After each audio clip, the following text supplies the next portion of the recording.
এই মুহূৰ্তৰ চাঞ্চল্যকৰ খবৰ আকৌ বৃদ্ধি পাইছে ড্ৰাগছৰ কেছ ছাত্ৰ জীৱনত গুৰুতৰভাৱে প্ৰভাৱ পেলাইছে ড্ৰাগছে মানসিক অশান্তিত ভুগি ড্ৰাগছক নিজৰ জীৱনৰ সংগী বনাই লৈ মৃত্যুপথত ঠেলিছে আজিৰ প্ৰজন্মই প্ৰশাসনে কি পদক্ষেপ হাতত ল'ব শুই আছে নেকি অসম আৰক্ষী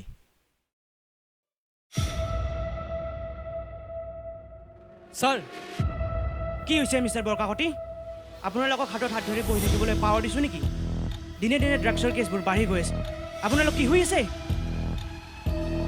স্যাৰ আমাৰ এই কেছটোৰ বাবে এণ্টি ছ'চিয়েল এক্টিভিটিজ স্কোৱাডৰ সকলোতকৈ বেষ্ট অফিচাৰজনক আমি কামত লগাইছোঁ আৰু আমাক জনোৱাৰ মতে চহৰৰ মাজমজিয়াত কিছুমান ড্ৰাগছ ছাপ্লায়াৰক ধৰিবলৈ সক্ষম হৈছিল কি নাম তেওঁ অংশুমান শৰ্মা পাগল কি ছাৰ যদিও তেওঁৰ অতীতৰ এটা কলা দাগ আছে অইন সকলোৰে দৰে তেওঁকো এটা সুযোগৰ প্ৰয়োজন নিজকে প্ৰুভ কৰিবলৈ কিন্তু যি কৰে কৰক এই কেছটো মোক সোনকালে চল I will try my best sir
হয় ছাৰ ছাৰ বৰ্তমান আমাৰ কাষ্টাডিতে আছে হয় ছাৰ ছাৰ ষ্টেটমেণ্টবোৰ লোৱাৰ পিছত জেললৈ পঠাই দিম হয় ছাৰ ঠিক আছে yes sir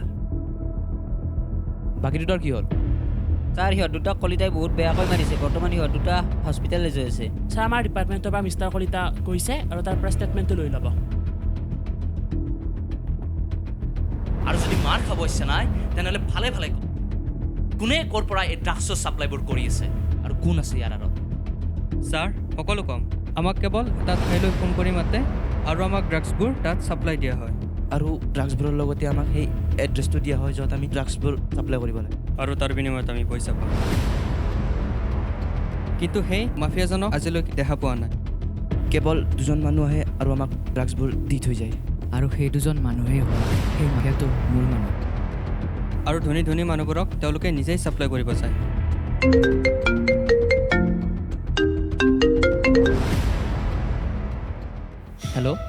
hello' mister Anshuman মোক চিনি পাইছেনে কেনেকৈ পাব ময়েই সেইজন যিজনৰ সন্ধানত আপুনি দিন ৰাত একাকাৰ কৰি আছে তই মোৰ ছাপ্লায়াৰকেইটাক ধৰি মোৰ সন্ধান পাম বুলি কেতিয়াও আশা নকৰিবি তই মোক কেতিয়াও ধৰিব নোৱাৰ অংশুমান আৰু মোৰ নিচিনা ড্ৰাগ ছাপ্লায়াৰ এই মাফিয়া এই অঞ্চলত ক'তো নাই ৰাখিছোঁ চেলেঞ্জ উঠিও মিষ্টাৰ অংশুমান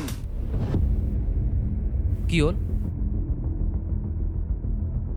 ছাৰ নম্বৰটো কলকাতাৰ পৰা কোনোবা মনোমোহন ঘোষৰ দ্বাৰা কৰা হৈছে ৰিপৰ্ট মতে 10 ছেপ্টেম্বৰত তেওঁৰ মৃত্যু হৈছে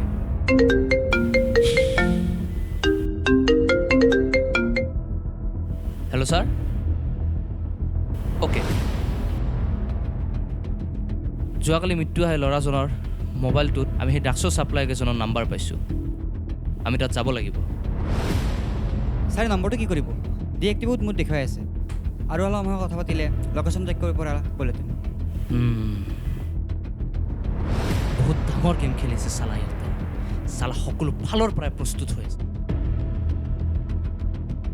ছাৰ ইহঁতক কি কৰিব এতিয়া ইমিডিয়েট ফ'ৰ্চ মাতক আৰু জেললৈ নিয়া প্ৰস্তুতি কৰক আৰু এটা কথা মৃত্যু হোৱা ল'ৰাজনৰ বন্ধু এজনে ষ্টেটমেণ্ট দিবৰ বাবে ৰেডি আছে আমি তালৈও যাব লাগিব ইয়েছ ছাৰ অ'কে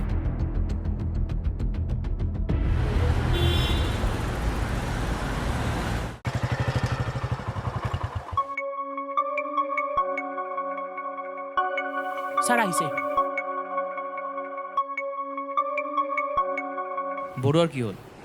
বৰুৱাই আমি ধৰা ছাপ্লাইবিলাকক জেললৈ লৈ গৈছে আৰু বৰুৱা ছাৰে তাকে এটেণ্ড কৰিব গৈছে। আমি ল'ৰাটোৰ ষ্টেটমেণ্ট লওঁ।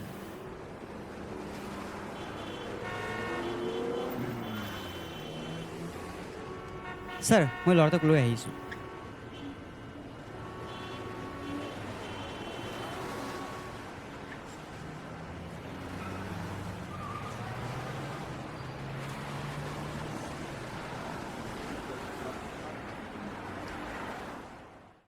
কি নাম তোমাৰ? ছাৰ প্ৰাণজিত ঠিক আছে, তুমিতো জানাই তোমাৰ এজন বন্ধুৰ মৃত্যু হৈছে।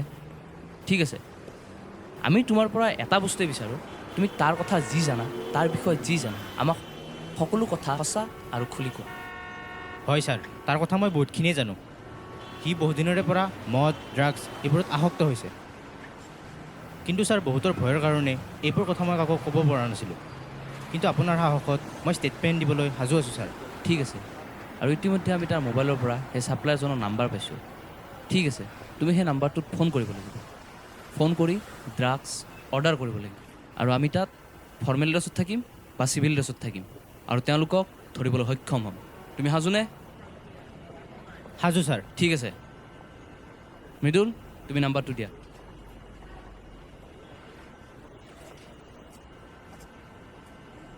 আৰু এটা কথা মনত ৰাখিবা, তুমি ফোন কৰাতে তাৰ যাতে কোনো ধৰণৰ সন্দেহ নহয়। হ'ব ছাৰ। এই কথাটো মনত ৰাখিবা। হেল্ল' হেল্ল' হেল্ল' অঁ হয় কোৱা। ড্ৰাগছ লাগিছিল। অঁ কিমান লাগিছিল? এপেকেট লাগিছিল ড্ৰাগছ। এপেকেট? এপেকেট নহয়, পুৰিয়া বুলি কওঁ। হয়, এক পুৰিয়া লাগিছিল। অঁ হয়, পাই যাবা। অঁ ক'লৈ যাম? অঁ হয়, তুমি এটা কাম কৰিবা, এঘণ্টা দেৰিকৈ কমাৰ্চ কলেজৰ কাষত যোনখন ফিল্ড আছে ন, অঁ তালৈকে আহি যাবি।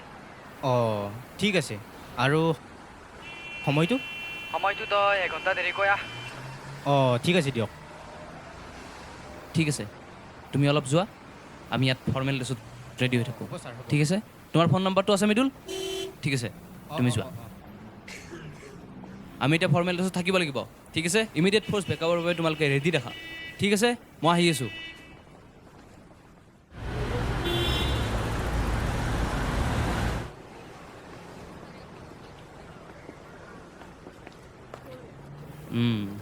গুড। বেকআপ ফ'ৰ্চৰ কি হ'ল? ছাৰ বেকআপ ফ'ৰ্চটো কলেজ চকত ৰেডি হৈ আছে, ফোন কৰি দিয়াৰ লগে লগে সাজু হৈ যাব। ঠিক আছে, আপোনালোক এতিয়া পজিশ্যনত থাকক। আপুনি সেই পজিশ্যনটোত থাকক, আপুনি ইয়াত থাকক, আৰু মৃদুল তুমি সেই বাইকখনত বহি থাকা। ঠিক আছে ছাৰ। ৱাকি টকি আনিছে সকলোৱে? ছাৰ মোৰ তাত নাই। এইটো আপুনি লওক। ঠিক আছে, ঠিক আছে, ঠিক আছে, পজিশ্যনত যাওক। আৰু মৃদুল শুনা, ল'ৰাজনক ফোন কৰা আৰু মাতা। Okay sir. হেল্ল', তুমি বাহিৰলৈ আহি যোৱাচোন। অ'কে। অ'কে।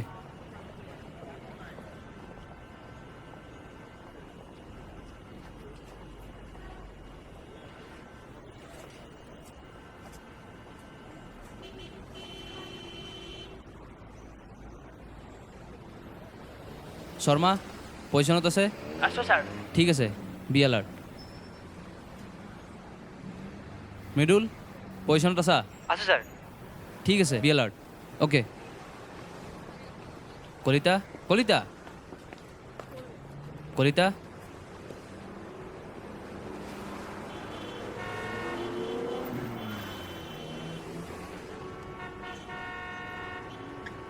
বিজি?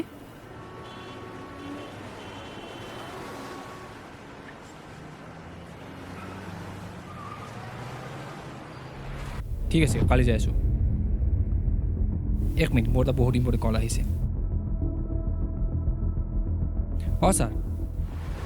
কলিতা, ইমান এটা ইম্পৰ্টেণ্ট মিছনত আছোঁ আমি, আৰু আপুনি ফোনত ব্যস্ত হৈ আছে কিয়? চৰি ছাৰ, আই এম চৰি। পজিশ্যনত আছে? হয় ছাৰ, আছোঁ sir. Okay, be alert.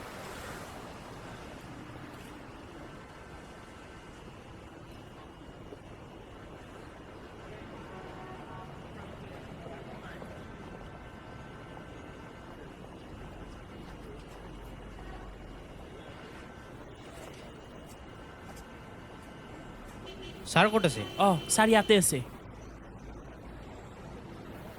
Sir অঁ মই আহিলোঁ ছাৰ তোমালোকৰ কলেজত কি চলি আছে অঁ ছাৰ আমাৰ কলেজত মানে কলেজ যুগৰ কাৰণে নাটকৰ ৰিহাৰ্চেল চলি আছে ঠিক আছে তুমি এটা কাম কৰা তুমি ফিল্ডৰ ওচৰলৈ যোৱা আমাৰ অফিচাৰবোৰ নিজৰ নিজৰ পজিশ্যনত আছে আমাৰ সম্পূৰ্ণ লক্ষ্য তোমাৰ ওপৰত হ'ব ছাৰ ঠিক হ'ব আছে ছাৰ তুমি এতিয়া যোৱা আমি নিজৰ ঠিক আছে পজিশ্যনত ছাৰ ঠিক আছে আহিছোঁ বি এলাৰ্ট সি যাই আছে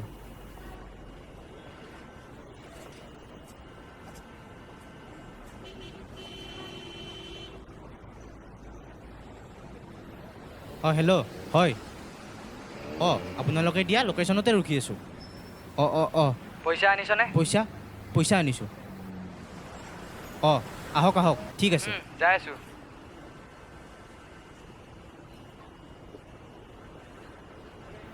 be alert guys be alert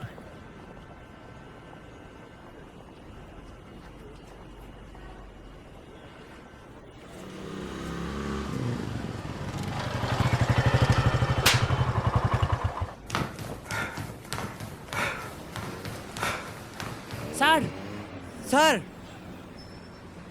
Mridul বহা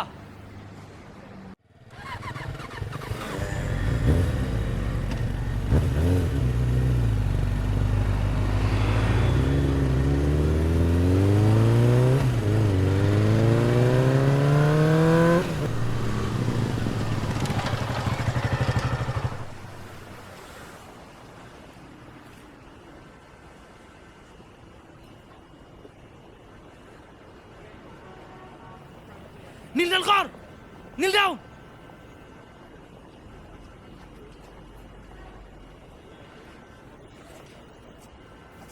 Ball!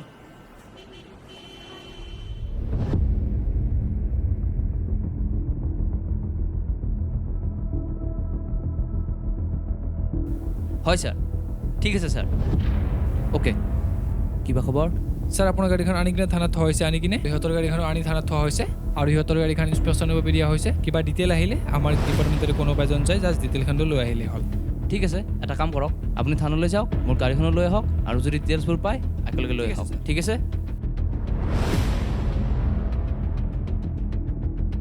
মৃদুল কি কৰি আছা ছাৰ ৰিপৰ্টবোৰ লিখি আছোঁ ছাৰ আমি আহি আছোঁ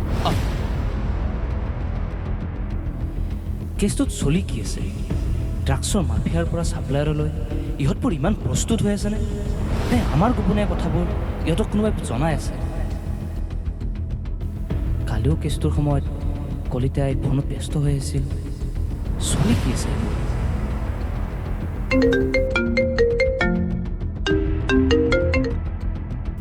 হেল্ল' তই মোৰ ছাপ্লায়াৰ কেইটাক ধৰি মোৰ সন্ধান পাম বুলি কেতিয়াও আশা নকৰিবি তই মোক কেতিয়াও ধৰিব নোৱাৰ অংশুমান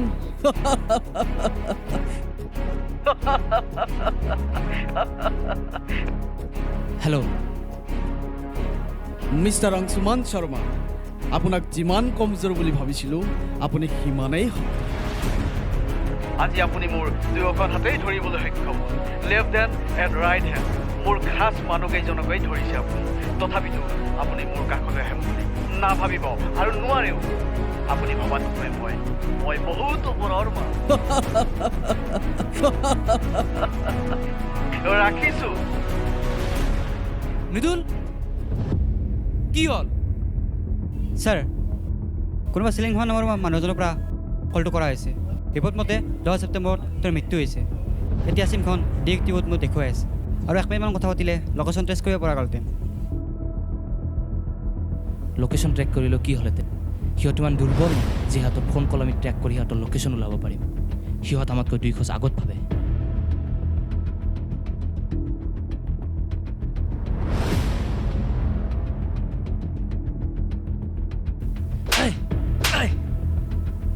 আৰু মাৰ খাবি নে সকলো কথা খুলি কবি ছাৰ সকলো কম ছাৰ সকলো কম ছাৰ ছাৰ আমি সেই মাফিয়াজনৰ যদিও সাজ মানুহ তথাপিও আমি তেওঁক এতিয়ালৈকে দেখা নাই না আমি তেওঁৰ লোকেশ্যনো নাজানো কিন্তু এই মাফিয়াজনৰ আৰু কেইজনমান খাছ মানুহ আছে যি একেলগে থাকে আৰু কাম কৰে যদিও সিহঁতক আমি লগ পাইছোঁ সিহঁতৰ মুখ বন্ধাই থাকে কেৱল আমি সিহঁতৰ লগত লেনদেনহে কৰোঁ আৰু আমি গম পোৱা মতে আপোনালোকৰ ভিতৰৰে কোনোবা মানুহ আপোনালোকৰ সকলোবোৰ তথ্য ভিতৰুৱা তথ্য তেওঁলোকক দি থাকে আৰু যাৰ ফলত তেওঁক বহুত পইচা দিয়ে ছাৰ সন্দেহ মোৰ আগৰ পৰাই আছে কিন্তু এতিয়া মই চিয়'ৰ ছাৰ আপোনাৰ কাৰ ওপৰত সন্দেহ আছে সন্দেহ কলিতাৰ ওপৰত কাৰণ কালি মিছনটোৰ সময়তো তেওঁ ফোনত বিজি আছিল এখন খেলা খেলিব পাৰি মৃদুল স্যাৰ তুমি মিষ্টাৰ কলিতাৰ ৱাইফৰ নাম্বাৰটো দিয়া মোক ওকে স্যাৰ কোৱা ঠিক আছে হেল্ল'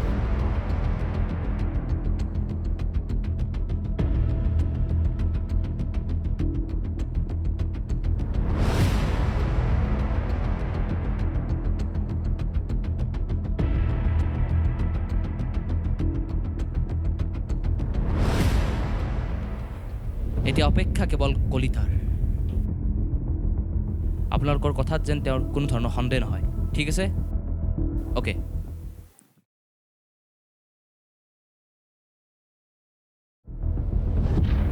ছাৰ আপোনাৰ গাড়ীখন লৈ আহিছোঁ ছাৰ আৰু ইহঁতৰ গাড়ীখনৰ ডিটেইলবোৰ মই লৈ আহিছোঁ ছাৰ আৰু গাড়ীখন ইয়াৰ নামত আছে ৰাজ মালিক নামত আৰু ডিটেইলবোৰ আপোনাৰ কেবিনত আছে আপুনি চাই ল'ব পাৰে ঠিক আছে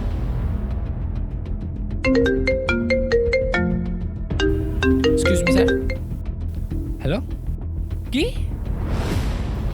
কি হ'ব কোন হস্পিটেল ঠিক আছে মই ইমিডিয়েট গৈ আছোঁ ছাৰ মই যাব লাগিব ছাৰ মোৰ ল'ৰাই ড্ৰাগছ লৈছে ছাৰ মই যাব লাগিব ছাৰ মই যাব লাগিব ৰ'ব আপোনাৰ ল'ৰাই ড্ৰাগছ লৈছে আৰু এইবোৰ কথা জানিও যদি আপুনি আমাক ইনফৰ্ম কৰা নাই তেনেহ'লে এইটো আপুনি ডিউটিৰ বিৰুদ্ধে কাম কৰিছে ছাৰ মই যাব লাগিব নহ'ব প্লিজ আপোনাৰ ষ্টেটমেণ্ট লোৱা হ'ব যাব লাগিব প্লিজ ছাৰ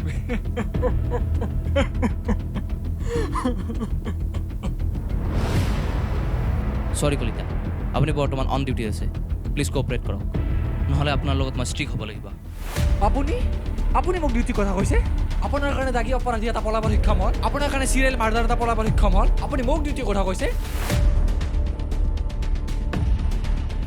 ইমান ডাঙৰ কথা ক'লে আপুনি জানে মোৰ অতীতৰ কথা আপুনি জানে সকলো সঁচা কথা জানে আপুনি জানিব বিচাৰে ঠিক আছে আজি সকলোৱে জানিব লাগিব মোৰ অতীতৰ কথা মোৰ অতীতৰ সকলো সঁচা কথা শুনক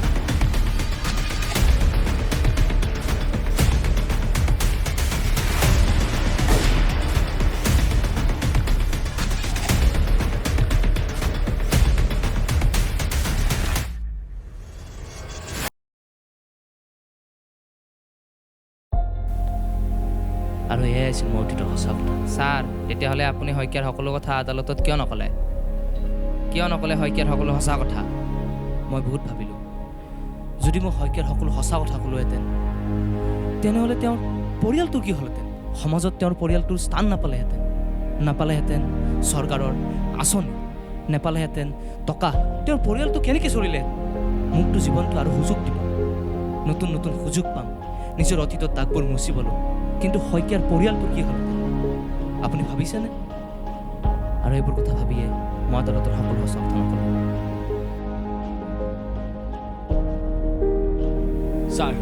ছাৰ মই বহুত ডাঙৰ ভুল কৰিলোঁ ছাৰ মই সিহঁতৰ কাৰণে কাম কৰিছিলোঁ ছাৰ মই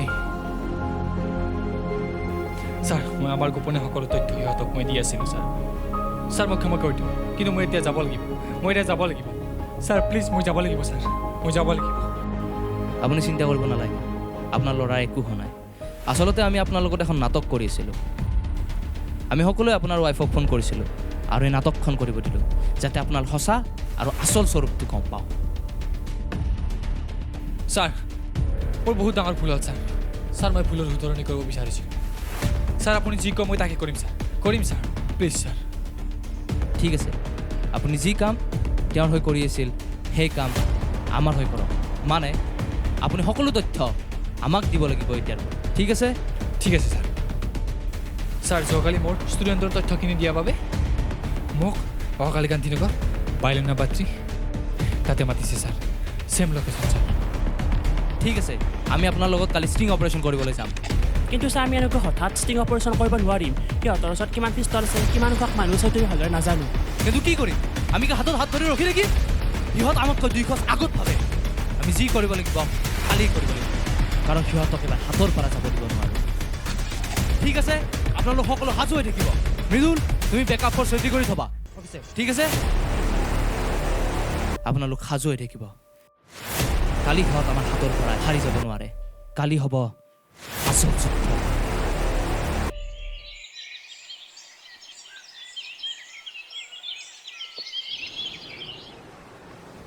গাড়ীখন ক'ত আছে ছাৰ গাড়ীখন আমি আগত ৰাখি থৈ আৰু কিবা খবৰ ছাৰ কালি ধৰা ছাপ্লাই দুজনক বৰ্তমান শৰ্মাই জেললৈ লৈ গৈছে মৃদুল পৰচকত বেকআপ পোষ্ট ৰেডি হৈ আছে ফোন কৰি দিয়াৰ লগে লগে আহি যাব আজি আমাৰ বাবে বহুত গুৰুত্বপূৰ্ণ দিন কাৰণ আজি আমি সেই মাফিয়াজনক ধৰিবলৈ সক্ষম হ'ম আমি নাজানো তেওঁলোক কিমান সংখ্যক মানুহ আছে আমি এজন এজনকৈ ধৰিম আৰু আমাৰে কোনোবা এজনে তেওঁলোকক গান পইণ্টত নিউট্ৰাল পজিশ্যনত থ'ব ঠিক আছে be alert and all the best okay sir sir পাৰিলে মোক ক্ষমা কৰিব আৰু ধন্যবাদ মোক এটা সুযোগ দিয়াৰ বাবে ভগৱানে যি কৰে ভালৰ কাৰণে কৰে হয়তো আপুনি তেওঁলোকৰ লগত লিংক ৰাখাৰ বাবে আজি তেওঁলোকক ধৰিবলৈ আমি সক্ষম ঠিক আছে মনত কোনো ধৰণৰ দুখ নাৰাখিব be alert all the best সকলোৰে তাত পিষ্টল আছে আছে ছাৰ আপোনাক কেইটা বজাত মাতিছে ছাৰ মোক মাতিছে ছাৰ 12:30 মোক মাতিছে ছাৰ ঠিক আছে আমি দেৰি কৰিব নোৱাৰোঁ আমি এতিয়াই যাম কাৰণ 12:30 বজাত তেওঁলোকে এলাৰ্ট হৈ থাকিব আমি যি কৰিব লাগে এতিয়াই কৰিব লাগিব ঠিক আছে বলক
পইণ্টত থাকক আহক দুটা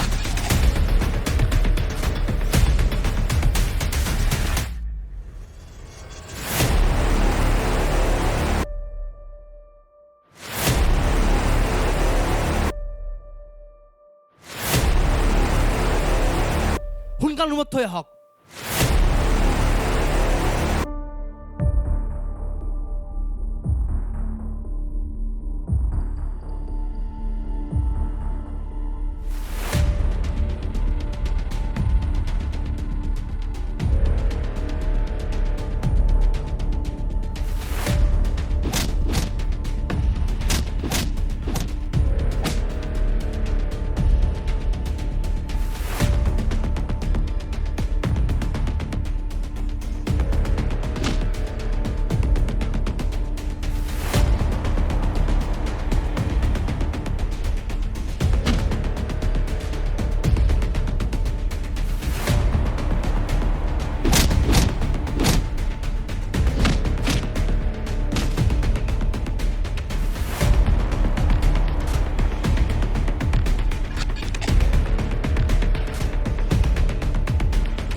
কেইটাক ৰুমত বন্দী কৰি থৈ আহিছোঁ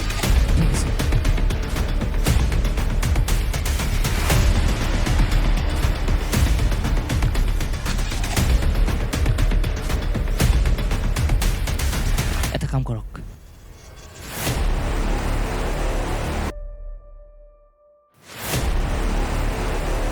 আচ্ছা ঠিক আছে আপুনি কেৱল মালটো ৰেডি কৰিব কাইলৈ আপুনি ডেলিভাৰী পাই যাব ঠিক আছে আৰু মই বেছি বিশেষ কৈ নাথাকোঁ মোৰ কথাই কাম ঠিক আছে ৰাখিছোঁ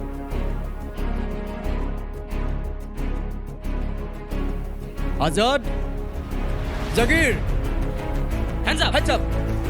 Mr. Kalita. Dagabazire. Hi.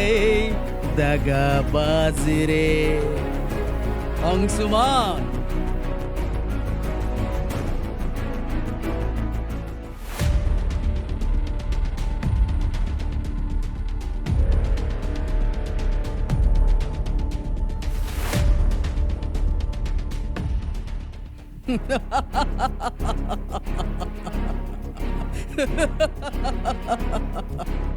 শইকীয়াক মই সিদিনাখন যেনেকৈ মাৰি পেলাইছিলোঁ মই তোকো তাতে সেনেকৈ মাৰি শেষ কৰি পেলাব লাগিছিল আৰু শইকীয়াটো মোৰ নিজৰ মানুহ আছিল আৰু তইতো শত্ৰু আৰু মিষ্টাৰ কলিতা মই ঠিকেই বুজিছিলোঁ যে চোৰ আৰু পুলিচে কেতিয়াও বন্ধ হ'ব নোৱাৰে আৰু তই মোক গাদ্দাৰি কৰিলি তই যিখন থালতে খাইছ সেইখন থালতে তই পেচাব কৰিছ কিন্তু মনত ৰাখিবি মই কাকো সুদাই এৰা মানুহ নহয় মই বহুত ওপৰৰ মাল মনত ৰাখিবি এটা এটাকৈ হিচাপ ল'ম সবেই মনত ৰাখিবি ৰাণা তোৰ লগত ইমানদিন কথা পাতি ভবা নাছিলোঁ যে সেই মাফিয়াজন তয়েই হ'ল মই মোৰ ভুলৰ শুধৰণি কৰিব আহিছোঁ তয়ো তোৰ ভুলৰ শুধৰণি কৰ চাৰেণ্ডাৰ কৰ 2 বছৰ ধৰি মই দিন ৰাতি একাকাৰ কৰি এটা সুযোগৰ বাবে মাত্ৰ এটা সুযোগৰ বাবে তোক ধৰিবৰ বাবে দিন ৰাতি একাকাৰ কৰিছোঁ আজি সেই সুযোগ মই পাইছোঁ আজি তোকো মই সোধাই নিদিওঁ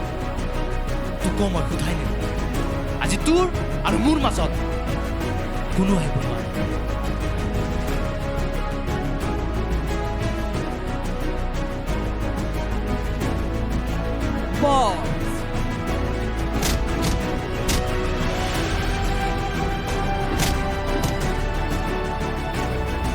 My turn.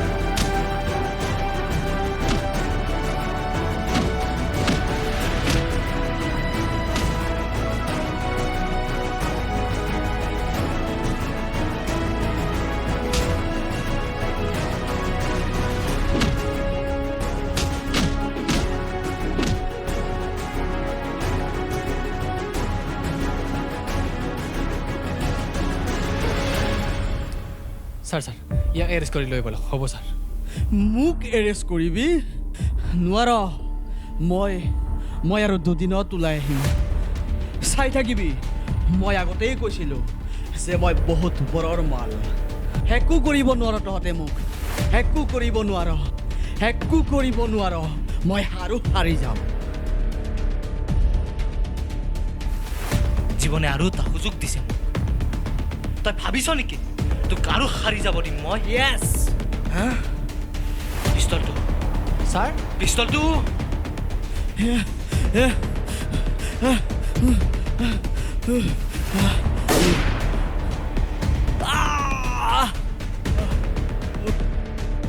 Sir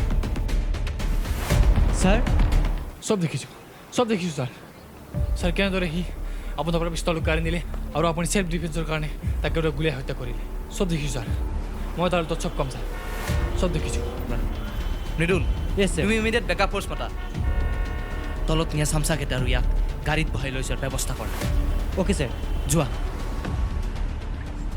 Barua Yes sir immediate মিডিয়াক phone কৰক আৰু মিডিয়াক জনাওক যে আৰক্ষী শুই থকা নাছিল বাঘৰ দৰে 2 খোজ পিছত লৈছিল নিজৰ চিকাৰক ধৰিবলৈ হয় ছাৰ জনাই দিয়ক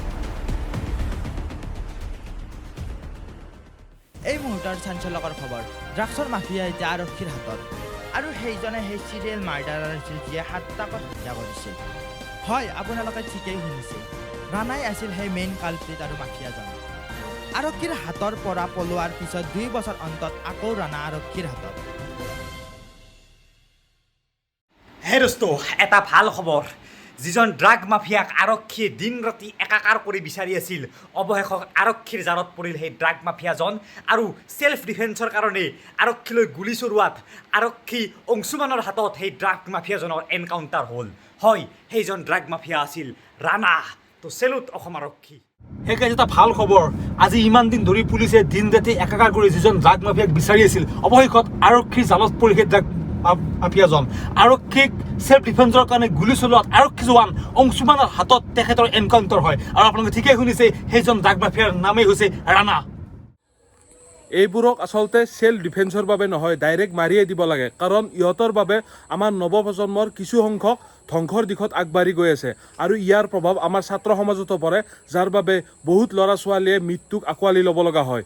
অসম আৰক্ষীৰ এই ষ্টিং অপাৰেশ্যনটোক আমি সঁচাই চেলুট কৰিছোঁ। ধন্যবাদ। ষ্টিং অপাৰেশ্যনটো ছাকচেছফুল হ'ল যদিও মোৰ নামত কিন্তু এটা ট্ৰান্সফাৰ অৰ্ডাৰ আহিল। আমাৰ ডিপাৰ্টমেণ্টৰ সকলোৱে গম পায় যে মই এনকাউণ্টাৰটো চেল্ফ ডিফেন্সৰ বাবে কৰা নাছিলোঁ, লগতে DSP ছাৰেও গম পায়। আৰু চেল্ফ ডিফেন্সৰ বাবে কৰা কেছটোৰ দায়িত্ব DSP ছাৰকে দিলে। আৰু DSP ছাৰেও এইটোকে প্ৰুভ কৰাইছে যে মই এনকাউণ্টাৰটো চেল্ফ ডিফেন্সৰ বাবেই কৰিছোঁ, কেৱল মোৰ খাতিৰত, যাতে মোৰ অতীতৰ দাগবোৰ মচা যায়। কি ভয়ংকৰ বস্তু! নৱপ্ৰজন্মৰ আটাইতকৈ প্ৰভাৱ পেলোৱা বস্তুটোৱে হৈছে ড্ৰাগছ। এটা ছাত্ৰ সমাজ ধ্বংসৰ গতিৰ ফালে যাই আছে কেৱল ড্ৰাগছৰ বাবে। অৱশ্যে আজিকালি এণ্টি ড্ৰাগছ কেম্পেইনবোৰ চলি আছে, য'ত বিভিন্ন NGO, প্ৰশাসন আৰু সংগঠনবোৰে এখন নিচামুক্ত সমাজ গঢ়াৰ প্ৰচেষ্টা হাতত লৈছে। যদিও মিছনটো কমপ্লিট হৈছে, হয়তো আমি ৰাণাৰ সকলোবোৰ চামচাত ধৰিবলৈ সক্ষম হোৱা নাই। সিহঁতেও ৰাণাৰ অনুপ্ৰেৰণা লৈ নিজে নিজে গঢ় হ'ব পাৰে ড্ৰাগছৰ মাফিয়ালৈ। হয়তো অসমৰ ডায়েৰীটোত এতিয়াও কেইটামান পৃষ্ঠা বাকী আছে, য'তে কাহিনীটোৰ সম্পূৰ্ণ অংশটি লিখিবলৈ বাকী আছে। এতিয়ালৈ এৰিছোঁ। মোৰ বাবে এটা নতুন ঠাই, নতুন অধ্যায়, নতুন মানুহ আৰু এটা নতুন কাহিনী অপেক্ষাত ৰৈ আছে।